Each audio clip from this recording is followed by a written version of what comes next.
नमस्कार, मैं हूं दिबांग। एबीपी न्यूज के स्पेशल शो प्रेस कॉन्फ्रेंस में आपका स्वागत है। मौसम के पारे के ऊपर जाने के साथ साथ महाराष्ट्र की राजनीति भी गर्मा रही है। ये गर्मी कहां तक जाएगी, किस किस पर इसका असर होगा, ये जानने समझने के लिए हमारे साथ इस समय शिवसेना के सांसद संजय राउत, आपका स्वागत है और उम्मीद है कि आप भी इस गर्मी को बनाए रखेंगे। हमारा तो काम है गर्मी को बनाने रखना। पर हो क्या रहा है महाविकास अघाड़ी में? महाविकास अघाड़ी में क्या हो रहा है? सब ठीक ठाक है। हाँ, आप पूछे महाराष्ट्र में क्या हो रहा है। अब महाराष्ट्र में अगर गर्मी है वो महाविकास अघाड़ी के लिए नहीं है। वो तो जो सरकार बनी है, जो सरकार चल रही है, जिस तरह से सरकार में भी एक दूसरे की टांग खींचने के काम चल रहे हैं, तो इसलिए गर्मी है। हम तो एक बस स्पेक्टेटर है, देख रहे हैं क्या हो रहा है क्या नहीं हो रहा है। हमें विश्वास है सरकार नहीं चलेगी। नहीं चलेगी। पर ये आज भी नहीं चल रही है, बस बैठे कुर्सी पर, लेकिन सरकार नहीं चल रही है। सरकार नहीं चल रही है। पर महाविकास अघाड़ी के बड़े नेता हैं शरद पवार, देखिए उन्होंने आज ही क्या कहा। फिरवली नाही शकता जाऊसे आणि म्हणून वाचकी फिरवायची वेळ आता आलेली आहे। आता नक्की वेळ ही आलेली आहे की विलंब करून चालणार नाही आणि ते काम पक्षामध्ये करायचा आग्रह मी आमच्या सगळ्या वरिष्ठ नेत्यांच्याकडे करीन। ये कह रहे हैं कि रोटी पलटने का वक्त आ गया है। रोटी पलटने का वक्त तो देश में भी आ रहा है, दिल्ली में भी आ रहा है। सिर्फ महाराष्ट्र की बात आप क्यों करते हो? मैं जो जानकारी रखता हूँ, मुझे लगता है उसने अपने पार्टी के बारे में बात कही है। उनका एक पार्टी का सम्मेलन था और अगर उनके पार्टी में कोई बदलाव वो करना चाहते हैं तो अच्छी बात है। अगर और शरद पवार ये भी चाहते हैं कि हम कुछ मिलकर करें और महाराष्ट्र में रोटी को उल्टा पलटा कर देंगे, तो ज़रूर हम उनके साथ रहेंगे, हमेशा रहे हैं। लेकिन देश हो, महाराष्ट्र हो, सब जगह पर अब ये परिवर्तन का मौसम आ गया है। आप चाहते हैं कि परिवर्तन का मौसम आए, आप कह भी रहे हैं कि परिवर्तन का मौसम आ गया है, पर जो गर्मी आई वो आपके एक लेख से भी आई। हमारे लेख से तो हमेशा गर्मी आती है। मैं राजनीति में हूँ, लेकिन उससे पहले मैं पत्रकार और संपादक हूँ और मैं लिखता हूँ, बोलता हूँ, तो गर्मी आ जाती है। तो कुछ आपने इशारा किया कि ईडी का जो, सीबीआई का जो प्रभाव था पिछली बार देखा गया, वो फिर से दिखाई दे सकता है। हाँ, और कुछ लोग एनसीपी के जा सकते हैं। हमने शरद पवार साहब के हवाले से लिखा था। जब मैं उद्धव ठाकरे जी और शरद पवार जी का एक मीटिंग हो गया और बहुत घंटे तक हम बातचीत करते रहे राज्य की राजनीति के बारे में, तो पवार साहब का ये कहना है कि सीनियर नेता है कि जैसे शिवसेना को तोड़ा गया है, वही कोशिश अब एनसीपी को तोड़ने के लिए चल रही है। पर यह भी है कि इससे जो महाविकास अघाड़ी है उसमें जो फोकस पहले हुआ करता था, केंद्र में हुआ करते थे उद्धव ठाकरे, वो अब शिफ्ट हो रहा है। बात हो रही है शरद पवार की, बात हो रही है अजीत पवार की, बात हो रही है कि वो क्या करना चाहते हैं, देखो उनकी क्या क्या उम्मीदें हैं। राजनीति में ऐसे ऊपर नीचे हो जाता है, लेकिन ठाकरे राजनीति महाराष्ट्र की तो ठाकरे की इर्द गिर्द घूमेगी। चुनाव आ जाएंगे तो पता चलेगा किसके आसपास लोग हैं, किसके साथ लोग हैं, किसके साथ नहीं है। शरद पवार बड़े नेता है महाराष्ट्र के और देश के, उनके ऊपर फोकस रहना भी चाहिए, क्यों नहीं रहना चाहिए। बड़े नेता है, इतने 60 साल से भी ज़्यादा पार्लियामेंट्री पॉलिटिक्स में है, तो हमें कोई गलत नहीं लगता कि उनके ऊपर फोकस है। आपने जो डेथ वारंट वाली बात की तो वो इसी सब से जुड़ा हुआ है क्या वो? हाँ, कैसे कैसे में सरकार कुछ दिनों की मेहमान है, मौजूदा एकनाथ शिंदे सरकार। डेफिनेटली सरकार कब भी जा सकती है।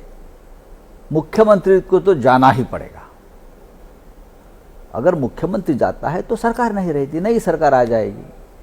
सरकार किसकी बनेगी वो जो समय है वो डिसाइड करेगा। लेकिन ये सरकार गैरकानूनी है, सुप्रीम कोर्ट का फैसला आना है और हमें विश्वास है मुख्यमंत्री शिंदे समेत जो 16 एमएलए है वो डिस्क्वालीफाई हो जाएंगे और डिस्क्वालीफाई होने जा रहे हैं, ये हमारा पूरा विश्वास है। अगर मुख्यमंत्री डिस्क्वालीफाई होते हैं तो सरकार कैसी बचेगी, और किसी भी समय फैसला आ सकता है। तो मैंने इतना ही कहा कि डेथ वारंट तैयार है, खाली सिग्नेचर करना बाकी है, सिग्नेचर हो जाएगा डेथ वारंट पे। ये आपको सुन के अच्छा लगेगा कि एबीपी न्यूज़ ने एक सर्वे किया पिछले दिनों सी वोटर के साथ, और ये पूछा कि अगर शिंदे की छुट्टी होती है तो मुख्यमंत्री किसको बनना चाहिए। अजीत पवार 11%, पता नहीं 35%, उद्धव ठाकरे सबसे ज्यादा 28% और देवेंद्र फडणवीस 26%।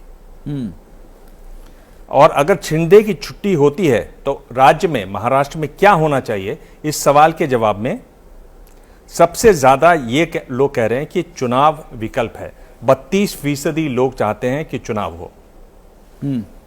हम भी चाहते हैं चुनाव हो। अगर फैसला करना है जनता किसके साथ है, असली शिवसेना क्या है, किसके साथ है, तो हम तो पहले दिन से वो ये इलेक्शन कमीशन नहीं तय करेगी कि पार्टी किसकी है, हाँ, सिंबल किसका है, शिवसेना किसकी है, शिंदे की है या ठाकरे जी की है, ये जनता तय करेगी। चुनाव में जाइए, हम चुनाव को तैयार है। क्या शिंदे तैयार है? नहीं। तो बराबर है, हमने भी ये सर्वे देखा है आपका, और हमारा भी यही कहना है, चुनाव कराइए। क्या दोबारा भारतीय जनता पार्टी के साथ कोई गुंजाइश हो सकती है, या दुश्मनी इतनी गहरी हो गई कि अब जाने का कोई सवाल ही नहीं है? बात दुश्मनी की नहीं है, बात है बेईमानी की। ये बेईमानी है जिस तरह से शिवसेना के साथ धोखा किया। देखिए, राजनीति में एक दूसरे के साथ मतभेद हो सकते हैं, मतभेद होते हैं, फिर हम एक साथ आते हैं। जैसे नीतीश कुमार जी गए आए, हम भी एक बार उनके 2014 में मतभेद हो गए, हम स्वतंत्र तरीके से चुनाव लड़े, बाद में एक साथ आ गए। लेकिन बाला साहब ठाकरे की पार्टी शिवसेना, जो इस देश में नहीं पूरे विश्व में लोग पहचानते, ठाकरे जी की पार्टी है, ठाकरे जी ने बनाई। ये कौन है ये लोग? 40 लोग।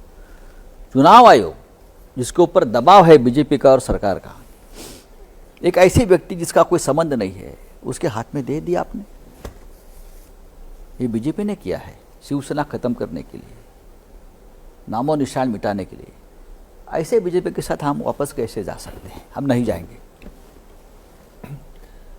पर ये आपकी अगाड़ी एक साथ एकजुट रहेगी कि नहीं रहेगी, इस पर भी सवाल है, और इस पर आप जवाब दें उससे पहले खुद जो शरद पवार कह रहे हैं वो सुन लीजिए। आणि बाकी आता आम्ही एकत्र लढणार वगैरे आज आघाडी आहे, एकत्र काम करायची इच्छा आहे, पण इच्छाच नाही, पुरेशी नसते, जागांचं वास्तव, त्याच्यात काही इश्यू आहेत का नाही, हे अजून केलंच नाही, ते कसं सांगता येईल? देखिए, पवार साहब ने जो कहा है उसमें गलत क्या है?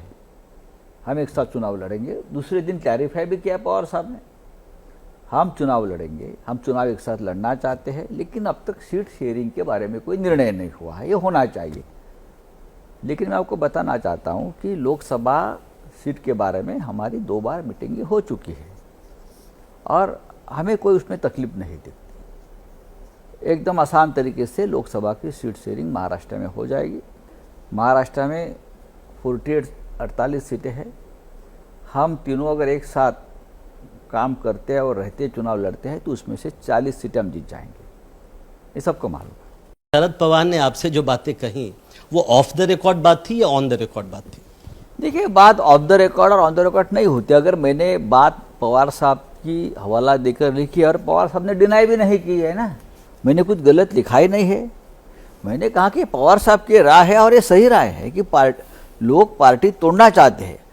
ये जो आप एक नई कोशिश कर रहे हैं, संजय राउत की नई कोशिश, मतलब आपने नारायण राणे के बारे में लिखा, किस तरह से उनकी शेल कंपनियां हैं, आप चाह रहे हैं, लिख रहे हैं कि सब ईडी और सीबीआई की जांच होनी चाहिए, और बीजेपी की और दूसरे नेता हैं उनके बारे में भी आप लिख रहे हैं। आपको हाल ही में एक शुगर फैक्ट्री में जाने से रोका गया, वहां भी आपने उन नेता के बारे में लिखा। आप किस मुगालते में, किस गलतफहमी में है कि आप चिट्ठी लिखेंगे ईडी और सीबीआई के बारे में और जांच हो जाएगी उसकी? नहीं होगी, मुझे मालूम है। फिर क्यों लिख रहे हैं आप? जांच होगी सिर्फ जो अपोजिशन में है, जो बीजेपी के पॉलिटिकल शत्रु दुश्मन है, उनकी जांच होगी। हमारी होगी, नवाब मलिक की होगी, अनिल देशमुख की होगी, मनीष सिसोदिया की होगी, सत्येंद्र जैन की होगी, केजरीवाल की होगी, तेजस्वी यादव की होगी। जांच तो यही लोगों की होगी, लेकिन हम लोगों को बताना चाहते हैं हम पब्लिक को दिखाना चाहते हैं। अभी मैं कल जो आपने बताया कि मैं कल बारामती में गया था, जहाँ जो शुगर फैक्ट्री है, जो बीजेपी के एमएलए है, 500 करोड़ का मनी लॉन्ड्रिंग सीधा ऑन रिकॉर्ड है। 500 करोड़ का पूरे एविडेंस मैंने सीबीआई को भेज दिए है। मैं देखना चाहता हूँ सीबीआई क्या करेगी। मैं ईडी के पास जाऊँगा, नहीं तो हम सुप्रीम कोर्ट चले जाएंगे। ये हमारा काम है, हम आपको एक्सपोज करेंगे। एक हर्षवर्धन पाटिल नाम के मंत्री है जो बीजेपी में चले गए, जो पहले कांग्रेस में थे, उनके पीछे भी ईडी पड़ी थी। अब उनका बयान आया था बीच में, अब मुझे नींद आती है जब से मैं बीजेपी में गया हूं, क्योंकि मुझे अभी पूरा विश्वास है मेरे दरवाजे पर सीबीआई ईडी नहीं आएगी, मैं आराम से सोता हूं। ये बयान है। तो अब क्या कर सकते हो आप? अब जो परिस्थितियां है शिवसेना के सामने, तो क्या 2024 के लोकसभा चुनाव में ऐसा हो सकता है कि उद्धव ठाकरे लोकसभा चुनाव लड़े, आदित्य ठाकरे लोकसभा चुनाव लड़े और रश्मि ठाकरे भी लोकसभा चुनाव नहीं, में ऐसा लड़े? कभी नहीं होगा। तो ऐसी स्थिति बन सकती है क्या कि भारतीय जनता पार्टी अजित पवार के सहयोग से अपना बहुमत प्रूव करे? देखो, एक अफवाह चल रही है, जब ये हमारे 16 एमएलए मुख्यमंत्री के समय डिस्क्वालीफाई हो गए तो अजित पवार उनके एमएलए लाकर बीजेपी में जाएंगे। ये सिर्फ चर्चा है। ये 16 एमएलए डिस्क्वालीफाई होने के बाद भी उनके पास एक साधारण बहुमत रहेगा, लेकिन जो बचे हुए एमएलए हैं उनकी भी एक पिटीशन जाएगी डिस्क्वालिफिकेशन के लिए। वो आसान है। तो ये सरकार को जाना ही है, ये मैं कहता हूँ। ये सरकार नहीं बचेगी। एक तो राष्ट्रपति शासन लगेगा या कोई और विकल्प हमको ढूंढना पड़ेगा, लेकिन मुझे लगता है राष्ट्रपति शासन लग सकता है। आप कह रहे हैं कि ठाकरे परिवार लोकसभा चुनाव नहीं लड़ेगा। ये बताइए कि आपको मोदी विरोधियों से इतना प्रेम क्यों है? आप चले आए मुंबई से दिल्ली, आपको मिलना था सतपाल मलिक से, आप चुन चुन के मिल रहे हैं उन लोगों से जो मोदी का विरोध करते हैं। जो मोदी के जो प्रेमी है वो भी मुझे मिल सकते हैं ना। हमारा प्रधानमंत्री मोदी जी के साथ कोई निजी झगड़ा नहीं है। जब हमारा अलायंस था तो सबसे ज़्यादा मोदी जी के बारे में बैंड तो सामना ही बजाता था, मोदी जी मोदी जी मोदी जी। संजय जी, शिवसेना की पहचान हिंदुत्व की सियासत के नाम पर रही है। सावरकर विरोधी बयान जब राहुल गांधी ने दिया तो आप लोग नहीं गए खरगे जी के डिनर में, और अगले दिन या 2 दिन बाद आप राहुल गांधी और सोनिया गांधी से मिलने पार्लियामेंट पहुंच गए। तो क्या हुआ अंदर? तो क्या हो गया? नहीं, उन्होंने जो कहा उससे अब आप सहमत हैं या ऐसा आपको उन्होंने कहा वचन दिया है कि आगे वो नहीं? वीर सावरकर के बारे में हमारा एक पुराना एक विचार रहा है, हमेशा रहा है। महाराष्ट्र के नहीं, देश के एक बहुत बड़े वर्ग में वीर सावरकर के लिए आज भी रिस्पेक्ट है और रहेगा। और ये बात हम तो ओपनली कहते हैं, हम की छुपा के रखते हैं क्या? तो राहुल गांधी के मन में सावरकर के लिए रिस्पेक्ट है क्या? उनका विचार हो सकता है, लेकिन हमारा है सावरकर जी के बारे में रिस्पेक्ट, वो रहेगा। हम उनको मानते हैं और मानेंगे, हमारी श्रद्धा है उनके ऊपर। 2 दिनों में क्या हुआ कि आप डिनर में नहीं गए और फिर पार्लियामेंट मिलने पहुंच गए? अरे गए मिलने में, तो उसमें क्या हो गया? जानना चाहेंगे ना, हमने क्या सावरकर को छोड़ दिया क्या? वो तो रहेंगे हम सावरकर के साथ। उन्होंने आपको क्या वचन दिया? जो वचन दिया वो 4 दीवारों में होता है ना। ये बताइए कि अपोजिशन यूनिटी की जो बात हो रही है, उसमें आप कोई भूमिका नहीं देख रहे अपनी शिवसेना की? हम तो अपोजिशन यूनिटी में है। यूनाइटेड अपोजिशन जो होगा तो शिवसेना की सिवा महाराष्ट्र में महाराष्ट्र महाविकास आघाड़ी का मतलब क्या है? जिस बाबरी मस्जिद को आपने 17 मिनट में ध्वस्त किया और सवाल खड़ा किया कि राम मंदिर नहीं बन रहा, वहाँ 70% राम मंदिर बन के तैयार हो गया। अच्छी बात है। तो इसका श्रेय आप भाजपा या मोदी में से किसको देंगे? सबसे पहले मैं उसका श्रेय दूंगा सर्वोच्च न्यायालय को। ये सुप्रीम कोर्ट का निर्णय हुआ। लोकसभा चुनाव में आप क्या नहीं चाहेंगे कि देश का अगला प्रधानमंत्री महाराष्ट्र से हो? अभी इस बारे में हम चर्चा नहीं करेंगे। प्रधानमंत्री कौन बनेगा ये आप सवाल नहीं है। हम एक साथ मिलकर चुनाव लड़ेंगे और लड़ना चाहिए, ये महत्वपूर्ण मुद्दा है। क्योंकि देखिए, हम जो चुनाव लड़ने जा रहे हैं उसमें से एक कांग्रेस पार्टी छोड़ दिए तो कोई नेशनल पार्टी नहीं है। कांग्रेस ही एक नेशनल पार्टी है जो हमारे साथ रहेगी, बाकी तो सब रीजनल पार्टीज है। तो ये मुद्दा अभी चर्चा में नहीं आ सकता। इसका कोई फॉर्मूला आपको लगता है होना चाहिए? बनेगा फार्मूला बनने में कितना टाइम लगता है? जब जनता पार्टी बनी तो फार्मूला बना था क्या? कोई और बनने जा रहा था, मोरारजी देसाई बन गए। मैं पूछ रहा हूं किस तरह का फॉर्मूला इस पर हो सकता है? फॉर्मूले तो आते हैं, बदलते हैं, चेंज होते हैं फॉर्मूला में, उसमें क्या है? आने वाले समय में अगाड़ी में क्या इसकी बात की आपको संभावना लगती है कि अजित पवार को इसे मुख्यमंत्री के रूप में आप लोग प्रोजेक्ट करोगे, या अजित पवार मुख्यमंत्री बन सकते हैं? क्यों नहीं उद्धव बन ठाकरे सकते? का मन भर गया है मुख्यमंत्री बनने से। मन भरने का बात नहीं है, निर्णय महाविकास आघाड़ी का होता है, हम एक साथ बैठते हैं। उद्धव ठाकरे जी को मुख्यमंत्री बनना है और बनना पड़ेगा, ये महाविकास आघाड़ी का निर्णय था। सरकार का प्रस्ताव आ जाएगा तो चर्चा हो जाएगी। अजित पवार में पूरी क्षमता है मुख्यमंत्री बनने की, 4 बार डिप्यूटी सीएम रहे महाराष्ट्र के, आज भी अभी जो उद्धव जी की सरकार थी 4थी बार बने deputy CM, as a leader of opposition अच्छा काम कर रहे हैं। एक परिवार का एक विरासत है, उनको अनुभव है काफ़ी, क्यों नहीं बन सकते? बन सकते हैं। पर आपकी उनसे पिछले दिनों काफी नोकझोंक हुई। कुछ नहीं, हमारे दोस्त है, एक दिन पहले हमने डिनर किया एक साथ, आगे भी करेंगे। उस फैमिली के साथ मेरे बहुत मधुर रिश्ते हैं। पर उन्होंने आपको कहा भी कि भाई आप अपना संभालो, इस तरफ हाँ, मत, ठीक है, हमारे होता है। अंगने में मत आओ। वो पवार साहब बोलेंगे उस बारे में जो बोलना है। अजीत जी हमारे दोस्त हैं, उनका कोई हो सकता है गुस्सा मन में आया होगा, वो निकाल दिया। नीतीश कुमार को प्रोजेक्ट कर रही है बिहार की पार्टियां भी और कई पार्टियां भी कि वो पीएम के उम्मीदवार हो सकते हैं, क्या आप उस पर सहमत होंगे? दूसरी चीज़, क्या आपको लगता है कि चुनाव के पहले आपके विपक्षी पार्टियों को एक पीएम उम्मीदवार के साथ जाना चाहिए, या उसका फैसला चुनाव के बाद होना चाहिए? चुनाव के बाद फैसला होगा तो ठीक रहेगा। हमने पिछले दिनों यहाँ पर काफी ऐड देखे दिल्ली के अखबारों में, जिस तरह का काम एकनाथ शिंदे कर रही है, कैसे आंकते हैं आप उसके कामकाज को? देखिए, काम नहीं चल रहा है, एडवर्टाइजमेंट जरूर चल रही है, चलने भी दो। मुख्यमंत्री पद पर बैठे हैं, उतना तो करना चाहिए। मीडिया को पैसा मिलना चाहिए, मीडिया कैसा चलेगा? लोगों को पता तो चलना चाहिए। एक मुख्यमंत्री बदल गया है महाराष्ट्र में, तो काम से माध्यम से नहीं, तो ऐड के माध्यम से पता चलेगा कि मुख्यमंत्री बदल गया है। एक दाढ़ी वाला मुख्यमंत्री आया है जो बैठा है, और जो कठपुतली है दिल्ली की। कि इस बीच में क्या आप बीजेपी से भी संपर्क में हैं? एक तो जान पहचान है, पॉलिटिकल कोई बातचीत हो रही है बीजेपी से? कभी नहीं होगी। पिछले दरवाजे से, खिड़की से, दाएं बाएं से? नहीं, हम आग भी नहीं मारते। दाएं बाएं क्या है, मामला खत्म। ये हमने नहीं किया, उनकी तरफ से हुआ है। तो हमको भी स्वाभिमान है।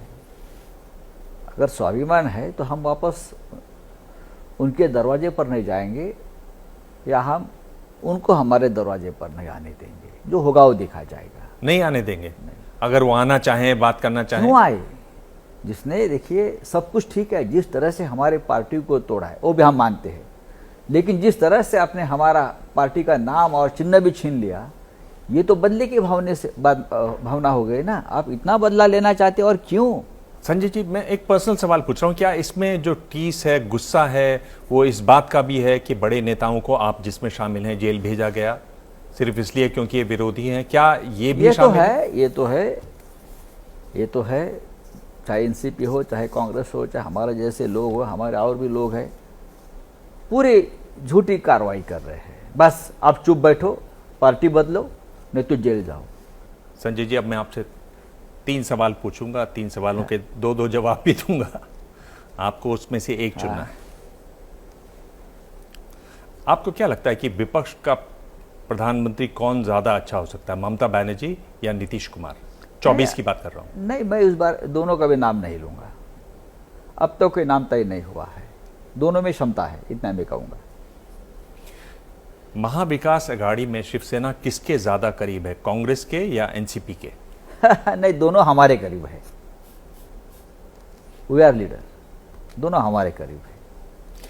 आपने कहा वी आर लीडिंग, पर जो मेरे को बताया जा रहा है, जो ग्राउंड पे जो रिपोर्ट है, कि जब से आपके जो लेख छपे हैं, ये जो हल्ला गुल्ला हुआ है, पहले उद्धव जी की एक अलग से चेयर आती थी, अब वो सबकी चेयर्स एक जैसी हो गई है। नागपुर की रैली में ऐसे ही हुआ। नहीं, गलत है। उद्धव ठाकरे जी की, आपको बीमारी के बारे में पता है, बीमार थे, उनका जो स्पाइन का ऑपरेशन हो गया, तो उनको एक विशिष्ट तरह की एक चेयर लगती है बैठने के लिए, तो लोगों को लगता है ये स्पेशल चेयर है। तो उद्धव जी ने कहा कि सबके लिए समान चेयर रखो, हम सब एक साथ बैठते हैं, समान चेयर रखो। ये मेडिकल कंपल्सन है। ठीक है, अच्छा कि आपने ये साफ कर दिया। एक और आखिरी सवाल है कि अगर शिवसेना का फैसला आता है, उसके बाद अगर महाविकास आघाड़ी की सरकार बननी हो, तो उद्धव ठाकरे मुख्यमंत्री या अजित पवार मुख्यमंत्री? बात ऐसे है कि मैं मानता हूं कि जिस तरह से उद्धव ठाकरे जी को पद को छोड़ना पड़ा, तो सब चाहेंगे कि उद्धव ठाकरे मुख्यमंत्री फिर एक बार बने। हम सब, पूरा महाराष्ट्र चाहेगा। और आपने देखा होगा आपका सर्वे क्या बोलता है, तो ये महाराष्ट्र के लोगों का सर्वे है, महाराष्ट्र लोगों के मन की बात है। तो हम भी चाहेंगे कि जिस तरह से उनको बेईमानी से निकाला गया, तो फिर एक बार उसी सम्मान से उनको प्रतिष्ठा देना चाहिए और पद पर बिठाना चाहिए। फिर बाद में हम देख लें। पिछली बार जब मेरी आपसे बातचीत हुई थी, मैंने आपसे दो लोगों की खासियतें पूछी थी, आदित्य ठाकरे और एकनाथ शिंदे। आदित्य ठाकरे के बारे में आपने बता दिया था, एकनाथ शिंदे के बारे में आप बताने वाले थे, फिर आप रुक गए। आपने सोचा और फिर कहा नहीं, छोड़ देता हूँ। मैं आज भी छोड़ देता हूँ, क्योंकि विचार करने लायक व्यक्ति नहीं है। इसलिए छोड़ दे रहे हैं? छोड़ दे। या कुछ ऐसी बात है जो आप बोलना नहीं चाहते हैं ऑन एयर? नहीं, बोलना तो मैं बहुत चाहूँगा, पूरी जिंदगी हमारे साथ गई है उसकी, लेकिन मैं ये कहता हूँ कि उनका ऊपर ज़्यादा विचार करना ठीक नहीं है, उतना महत्व नहीं है उनको, छोड़ दो। संजय जी, आपने एक बार फिर से सभी सवालों के जवाब दिए, सीधे सीधे जवाब दिए। हमारी बातचीत अभी हाल ही में हुई थी। मैं समझूंगा कि हमारी जो अगली बातचीत होगी वो आपके सामना के दफ्तर में होगी। हो जाएंगी जरूर। बहुत बहुत धन्यवाद। Thank you. प्रेस कॉन्फ्रेंस में आज इतना ही। अगले हफ्ते मिलेंगे एक और खास मेहमान से। तब तक देखते रहिए एबीपी न्यूज। क्या मजबूरी है मेरी, बताइए। मैं अभी आपको बताती हूँ कि मैंने ओए होए होए होए नमकीन के चटकारे लेते हुए टकटकी मार के डिबेट शो को पॉज रिपीट कर करके देख रहे हैं जोगिंदर जी। इनकी तरह आप भी देखें अपनी फेवरेट डिबेट्स को रिपीट कर और डाउनलोड कीजिए एबीपी लाइव ऐप अपने स्मार्ट टीवी पर।